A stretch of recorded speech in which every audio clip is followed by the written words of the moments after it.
There's a moment in the early morning now where the world sounds different than it did a week ago. Not all at once, just a single note from somewhere beyond the trees. And then another. The air is softer, the silence no longer complete. For months, the morning held still, the trees quiet, the world waiting. Now something has begun to return, not in what you see, but what you hear.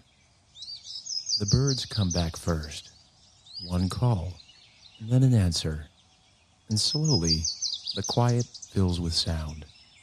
The trees will follow, the green will come, but this is how it begins. The world doesn't wait to be whole again before it begins to sing. It gathers. And if you listen closely, you can hear it now. The sound of the world returning.